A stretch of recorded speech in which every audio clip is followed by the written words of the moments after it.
So let's talk about the PS2 classic game Sly Cooper and the Devious Raccoonus.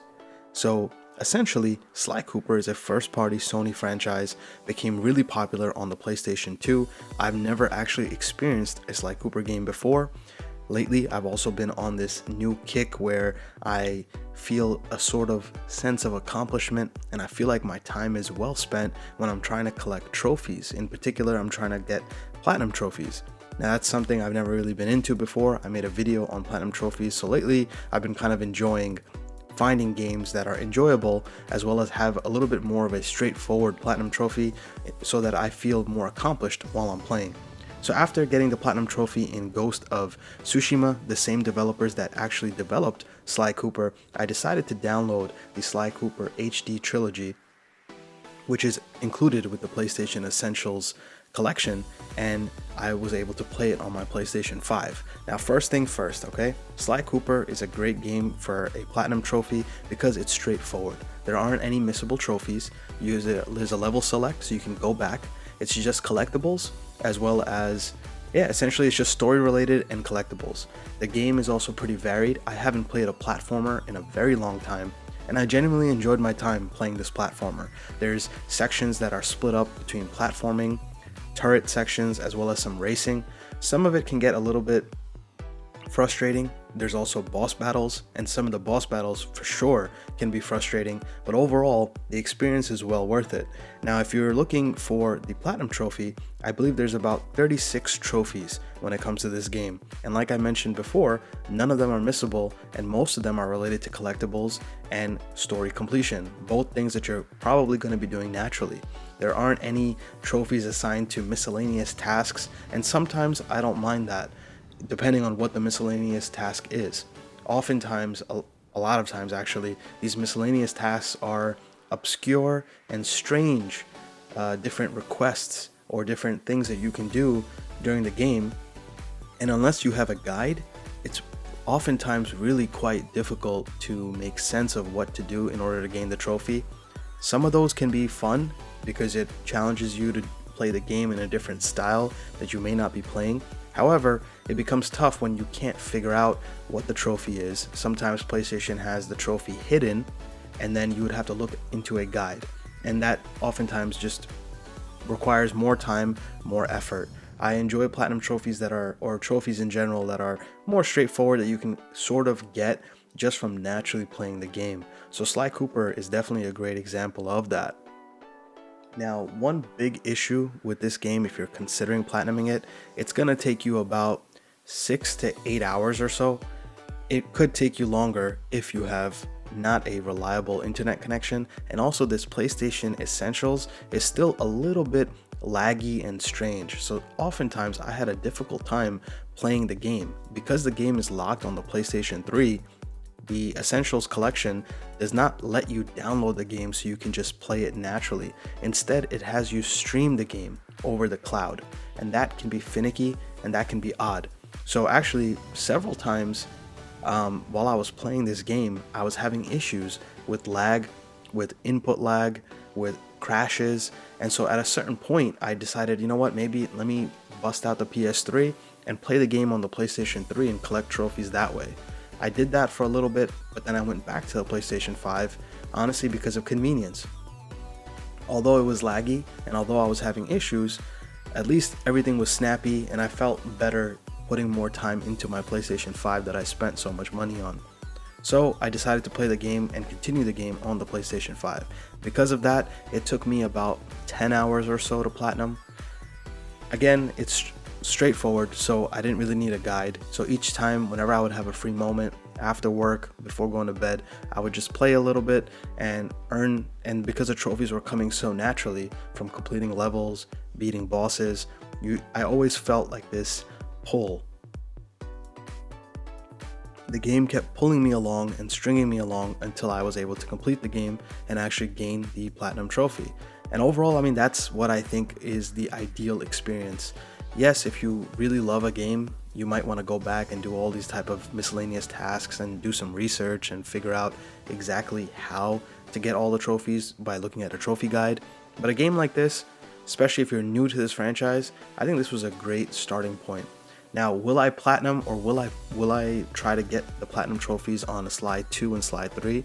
Although I really did enjoy my time, because of the lagging and the streaming aspect, it did take me a lot longer. I don't really necessarily want to spend, 10 plus hours getting trophies again.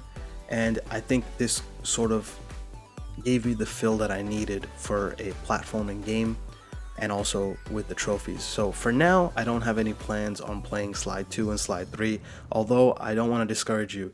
This franchise is absolutely fantastic. I really do hope that in the future, Sony decides to bring this Sly Cooper franchise back. It sort of baffles my mind because it's fun, it's intuitive, and it's honestly a really good character and a good cast of characters. So I'm surprised that PlayStation has abandoned it when I feel like there's a really good opportunity there. If you take a look at Ratchet and Clank, even the new one on the PlayStation 5 looks fantastic, and actually is one of the titles that really pushes the PS5, although this is controversial, somewhat to the limits, because that game was actually locked onto the PlayStation 5 itself. That was not a cross-gen game. It did not come out on the PS4. So sometimes I imagine, if you have the developers that made a game such as the caliber of Ghost of Tsushima, and you have them now make a Sly Cooper game for the PlayStation 5, I really think that's a huge untapped market, and Sony can have potential to make a lot of money by making another Sly Cooper,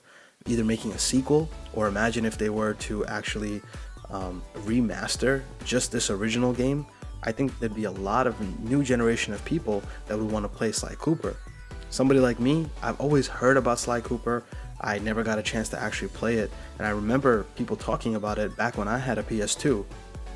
So it's crazy that I got to play it now on the PlayStation 5, several generations later, and I still recommend that in 2022, I still think it's worthwhile playing. Even if you're not into the trophies, you will naturally start to get the trophies, and that way it just keeps you motivated to finish the game, as well as to try to get all the collectibles. Because the other thing I want to mention is that you get trophies for the collectibles, but besides the trophies, you earn different types of skills, different types of move sets while you're sneaking around, jumping around, and going from level to level, trying to be the best thief that you can possibly be. As you're collecting these bottles in order to open safes, you're actually gaining skills. So the game becomes more enjoyable. You get better at the game because now you're able to learn different skills, which helps you with the later stages of the game. So it's almost like a 2-for-1 deal.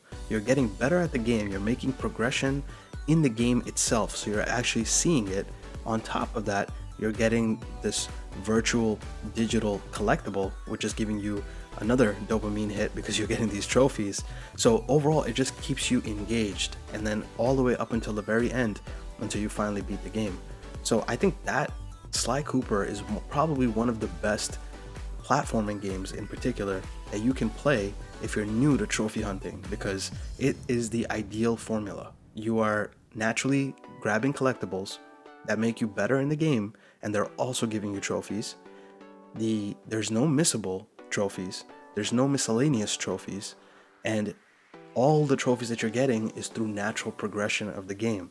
So as you're following the story, as you're making progress, you're naturally earning the trophies without having to put much thought into it, and without having to really reference a guide. And next thing you know, 8 to 10 hours later, by the time you're satisfied with this experience, you've gained pretty much 95 to almost, if you do it right, 100% of the trophies by the time you're done, and you got a platinum trophy at the end of it. So you enjoyed the experience, plus you've also gained a platinum trophy. So honestly, in my opinion, Ghost of Tsushima was a fantastic experience for the platinum trophy, except that was definitely grindy. But because I enjoyed the game, I was willing to put in the grind, and because I had already achieved a lot of the trophies just naturally because I enjoyed putting time into that game. That game is very long, and if you want to do a completion run, especially to get the platinum, that takes a lot longer. So that triggered me to go back and see and play Sly Cooper, because now you have access to it, and this is honestly the ideal formula. I hope that Sony and other companies, even third-party companies, stick to this type of model where you can gain a platinum trophy just by putting in just a little bit extra effort, gaining all different types of collectibles that are not super hidden, you get a reward in-game for getting the collectibles, and then there's no missable trophies, and just for completion, you start to gain more trophies. So I really feel like that's a great formula, especially for someone who's new into platinum hunting. So at the end of the day, if you're looking for a fun, straightforward, and relatively easy platinum trophy, I would definitely recommend Sly Cooper. And now that you have access to it on the PlayStation 5 through the PlayStation Essentials collection, I really recommend giving it a shot. And honestly, the other cool thing about this game is that you get trophies just for starting the game. You get trophies just for beginning the levels, you get trophies for finishing levels, so it's a constant reward, constant feedback that the game keeps giving you, and it keeps you hooked. So in my opinion, especially somebody like me who has just a handful of platinum trophies, I would definitely recommend trying to go for platinum on Sly Cooper and the Devious Raccoonus. So those are my thoughts. Like I said, will I play Sly 2 and Sly 3? I'm not sure. I feel like for now I'm satisfied with this, and I don't feel like going through a detailed completion run with another platforming game. At least not at this time. Maybe in the future I might. So curious to know your thoughts down below. Have you played Sly Cooper? What are your thoughts on it? Have you gotten the platinum trophy? Are you into platinum trophies? Let me know, and I'll see you again.